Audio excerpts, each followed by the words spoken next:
Here it is, my Nikon ZR. I've been waiting for this for so long, and I'm so grateful and excited to be able to unbox this camera with you today. Just get my first impressions, so let's get on with this. Just kind of normal cardboard box. Well, a few little things here inside this flap. Take a look at those in a second. And then inside here we should have the actual camera itself. First of all, let's take a look at this. Looks like we've got a battery in here. This is a Nikon EL15C battery. Anything else in here? We've got the somewhat obligatory these days camera strap. Nice yellow flash there. Probably won't ever be using this thing. I'm wondering how many people actually use this. If you end up using the camera straps in your camera, let me know in the comments. Okay, here's the moment of truth. Camera, bubble wrap. Just check there's nothing else in here, because you never know what they might sneak in. I have actually in the past thrown away stuff, which has been quite important, but I think that's it. USB-C cable. Got quite a good collection of these now. Just show you how long this is, in case you're interested in exactly what comes in the box. So it's about that long. Nikon warranty, Nikon instructions, warnings, and also the user manual. Let's face it, user manuals for these complicated cameras don't usually cover much. Don't worry, subscribe to this channel. I've got a ton of tutorial videos coming on this camera. Okay, the actual moment of truth. Let's take a look at my new Nikon ZR. Bubble wrap, more protective stuff. Okay, here we go. Okay. For some reason that feels a bit chunkier than I thought it would, or than I've seen online, but it's definitely not massive. Nice big mount there. Let's just have a little look. There's the sensor, not to freak anybody out. Doesn't look like there's a sensor cover or sensor shield on this thing, unless I'm mistaken. Yeah, so first impressions, I can feel that there's not a very deep grip for holding this thing, but it does have a little groove here. Now, I've got quite big hands, so this might not be such an issue for you. Doesn't feel terrible, but it also doesn't have quite a solid or nice handhold feeling as I do from the A7S III that I'm recording on now, which has that little bit of a deeper grip at the front. And I'm not sure why they didn't add that in. They could have probably done that. Maybe something to do with keeping this lens area free for bigger lenses, I don't know, or for adapted lenses, maybe, or cinema lenses. On the top here, got a nice rubber, plasticky rubber shoe or protective cover for the hot shoe, because these cameras actually have that digital hot shoe. So even more important to keep that dry and clean. All right, let's take a look at one of the main reasons I've decided to get this camera, basically swap out all my Sony stuff for Nikon, and that's the screen. I've seen it online, it looks amazing, but is it as good and as big as I've seen? Ooh, right, quick bit of ASMR. Very nice. Angles front and backwards, angles down, very good. So this screen is so much bigger than my Sony A7S III. And I think if you're buying this camera, as I am, primarily to film yourself or film landscapes and stuff like that, then having a bigger screen that you can look at when you're filming yourself is going to be so useful for me. So that's one of the big reasons I got this camera in the first place. Okay, let's take a look at the buttons. Got a little D-pad here, a couple of buttons. Tactile wise, yeah, they feel okay.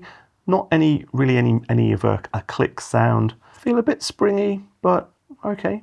I've got big hands and big thumbs, remember. On the side here, we've got the ports. So on this side, or under this flap, we've got microphone and headphone. And one of the nice things about this camera, it's got 32-bit float audio recording, which is awesome. Under here, we've got HDMI and USB, and yes, no full-size HDMI. So a little bit of a shame about that. I think if you wanted to rig this thing out and get a HDMI clamp and a cable and stuff, you probably would be okay, but not ideal. On the top, we've got a rocker here. So if you're using powered zooms, you can use that for that, or you can also set up zooming in the camera. I'm going to do a full video on that in the future, so stay tuned. Photo, video switch. Now this is an interesting one because this is very much marketed and promoted as a video cinema camera. You've got all of the, the red on the back there. You can see Nikon red. It literally says cinema on the top. So it's interesting that we've actually got a photo video switch. It's nice that we've got 3 custom buttons on the top, and I think that you can see on the back here that we don't have a lot of buttons, and a lot of the stuff that we're going to have to do in this camera is going to be done through the touchscreen menu. So having some physical buttons on top is definitely going to be a bonus. Probably would have been nicer to have a few more. There's also a record button just down there, which hopefully we'll be able to map to anything we want as well. Once I've got this thing set up and I know the best way to actually go around setting up, I'm going to do a setup video to help you get up to speed even more quickly if you get one of these things. On the back, I've got a dial. On the front, another dial, and you can see the microphone capsules on the top here. So what about the materials? Well, the grip on the front feels pretty nice. Doesn't really slip too much. Kind of feels okay. I wouldn't say it feels super premium, but also doesn't feel super cheap and plasticky, just, normal. The plastic on the top's nice and smooth. Assuming it's plastic, or is it possibly metal? Can't really say much about the lens cover there.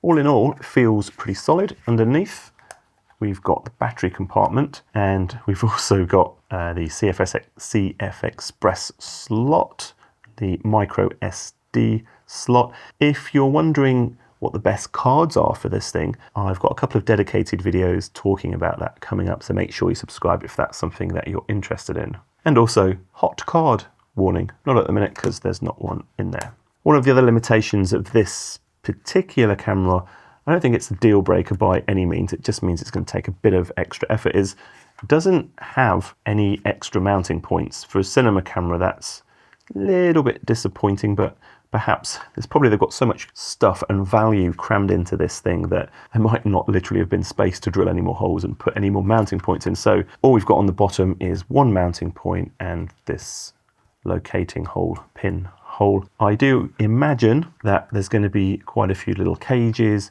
or even something as simple as an L bracket on this thing would be pretty good, but it would have to be able to clear or have an opening for the battery and the card slots here. But I imagine a little L bracket going up here, or maybe a very kind of minimalist cage coming across the top might work pretty well.